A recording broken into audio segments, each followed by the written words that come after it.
نبی علیہ السلام نے فرمایا اے اللہ محمد اور آل محمد کو بس اتنا ہی رزق دینا کہ ان کی روح اور جسم کا رشتہ برقرار رہے۔ وَمِمَّا رَزَقْنَاهُمْ يُنْفِقُونَ، اور وہ خرچ کرتے ہیں اس رزق میں سے جو ہم نے ہی ان کو دیا تھا۔ کیا بات ہے، ساتھ ہی کہہ دیا کہ اگر کر رہے ہو تو کسی کو اکڑ نہ آ جائے، دیا بھی ہمارا ہوا ہے۔ اور اس میں یہ چیز بھی امپلائڈ ہے کہ جو شخص گاڈ کانشیسنس رکھے گا، تقوی رکھتا ہوگا نا، وہ جیب ضرور ڈیلی کرے گا۔ انسان جیب وہیں ڈیلی کرتا ہے، پیسہ وہیں پہ خرچ کرتا ہے جہاں اس کا کوئی مفاد ہو۔ اب جس کا یہ یقین ہی نہیں ہے کہ اللہ تعالیٰ نے مجھے یہ مال خرچ کیا ہوا واپس لوٹانا ہے 700 گنا یا اس سے بھی بڑھ کے قیامت والے دن، وہ تو نہیں جیب ڈیلی کرے گا۔ تو قرآن میں آیا کہ اپنے دیے ہوئے مال میں سے جو اللہ نے تمہیں دیا ہے خرچ کرو، لیکن ہم لوگ لوگوں کے دیے ہوئے مال میں سے خرچ نہیں کرتے، اپنے اوپر لگاتے ہیں۔ یہ کچھ ہو رہا ہے۔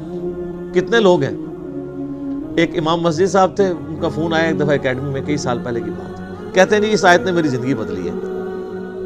کہتے میں نے جب قرآن ترجمے سے پڑھنا شروع کیا نا، تو میں جب اس آیت پہ پہنچا تو ادھر ہی میں رک گیا۔ میں نے کہا میں تو لوگوں کے دیے ہوئے مال کو اپنے اوپر خرچ کر رہا ہوں۔ تو قرآن تو کہتا ہے کہ وہ ہمارے دیے ہوئے مال میں سے اللہ کی راہ میں خرچ کرتے ہیں۔ کہتے ہیں اس دن میں نے طے کیا کہ میں نے کوئی تنخواہ نہیں لینی، فی سبیل اللہ نمازیں اور قرآن لوگوں کو پڑھانا، اور جو میں نے اپنا کوئی میں نے سورس آف انکم مینیج کیا، میں اس میں سے نکال کے اللہ کی راہ میں۔ یہاں آپ دیکھ لیں علماء کتنی لگژریس لائف انجوائے کر رہے ہیں، اور نام لیتے ہیں جو بیت المال سے تو خلفۂ راشدین کا خلیفہ بھی وظیفہ آتا تھا۔ خلفۂ راشدین کا وظیفہ یہ آتا تھا کہ آپ جناب لینڈ روور گاڑیاں خریدیں اور 4 پیچھے وہ باڈی گارڈ بٹھائیں جو ایک وقت میں 2 کلو چھوٹا گوشت کھا جاتے ہیں۔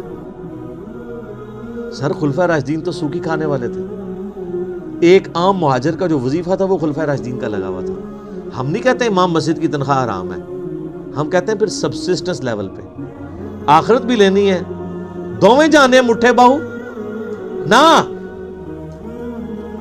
آخرت لینی ہے تو پھر آپ کو دنیا کا کمپرومائز کرنا پڑے گا۔ سبسسٹنس لیول پہ بالکل ٹھیک ہے، ہم کبھی بھی اسے کنڈم نہیں کرتے۔ میں جو مولویوں کے چندے اور قربانی کے کھالوں کی مخالفت کرتا ہوں نا، اس سے مراد کبھی بھی میرا یہ نہیں ہے۔ میں تو شروع سے یہ کہہ رہا ہوں کہ جو دین کے لیے وقف ہیں ان کی جو فائنانس ہے وہ باقی مسلمانوں کا کام ارینج کریں۔ میں اختلاف یہ کرتا ہوں کہ اس کے اوپر یہ جدادیں جو بنا رہے ہیں اور جو لگژریس لائف گزار رہے ہیں، اسلام آباد میں ہزاروں امام مسجد آپ کو ایسے مل جائیں گے، چلیں ہزاروں میں ایگزیجریشن ہو جائے گی، سینکڑوں، کہ جو سائیکل پہ آئے تھے آج انہوں نے ہونڈا سیوک رکھی ہوئی ہے، ساتھ ڈرائیور بھی رکھے ہوئے، ان کی کوئی فیکٹری نہیں ہے، کوئی دکان نہیں ہے۔ اللہ کا فضل ہے، اللہ کا فضل یہ ہے کہ ایک مسجد پہ وہ قبضہ کرتے ہیں۔ آپ اسلام آباد میں تو یہ حالت ہے نا، ابھی اجاڑ زمین پڑی ہوئی ہوتی ہے، CDA سے لوکیٹ کراتے ہیں کدھر مسجد بننی ہے، وہاں جا کے وہ ایک چھوٹا سا کمرہ ہو، ہمیں بھی ترس آ رہا ہوتا ہے یار کتنی مشکل ہے، اور نہ پائی بڑی وڈی انویسٹمنٹ کر رہے ہیں، دنیا کی کوئی انویسٹمنٹ کا مقابلہ نہیں کرتی۔ اجاڑ میں جا کے ایک چھوٹا سا کچا سا کمرہ بنا کے بیٹھ جاتے ہیں، ایک چھوٹا سا وضو خانہ ہوتا ہے، پرانے سے لوٹے، ایک باتھ روم، وہ بھی ٹین کا بنا ہوا۔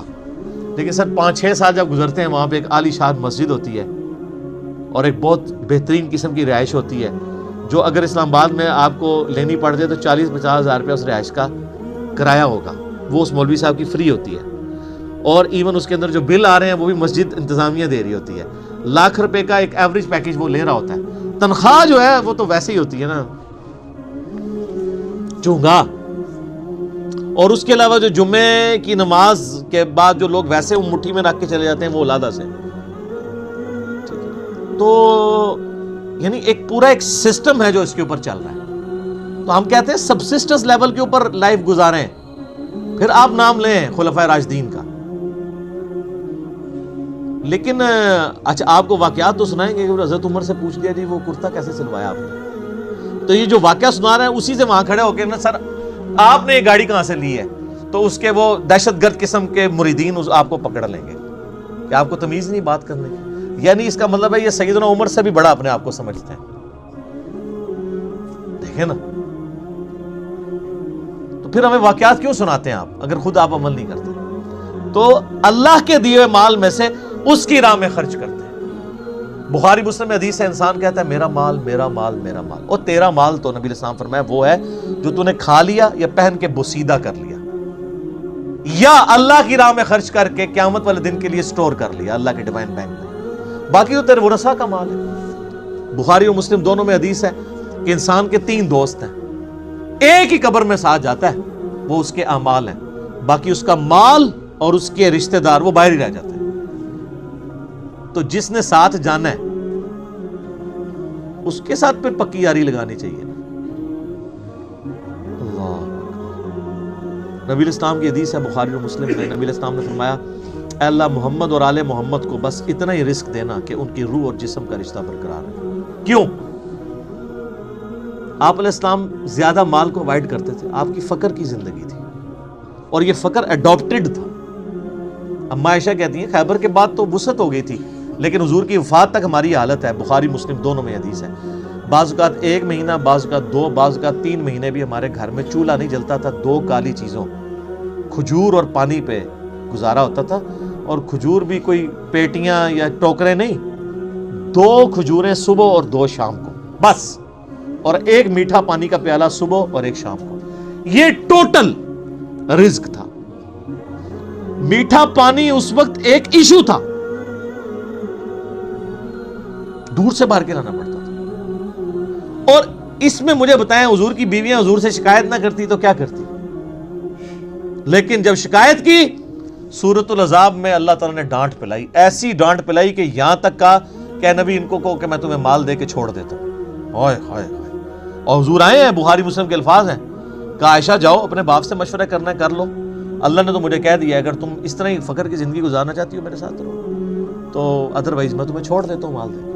انہوں نے کہا میں اللہ، اس کا رسول اور آخرت کو چاہتی ہوں۔ وہ قرآن میں یہ آیا تھا اگر تم اللہ، اس کے رسول اور آخرت کو چاہتی ہو تو پھر اسی طریقے سے نبی کے ساتھ گزارا کرو۔ تو آپ کی بیویاں اگر آپ کے ساتھ غصہ کھائیں نا تو صبر کیا کریں۔ نبی کی بیویاں، نبی کی تربیت یافتہ بیویاں، ان کے ساتھ اگر یہ معاملہ ہو سکتا ہے تو ہماری بیویاں تو پھر ان سے بہت دور ہے۔ یہ فقر کی زندگی نبی علیہ السلام کی اسی لیے اڈاپٹ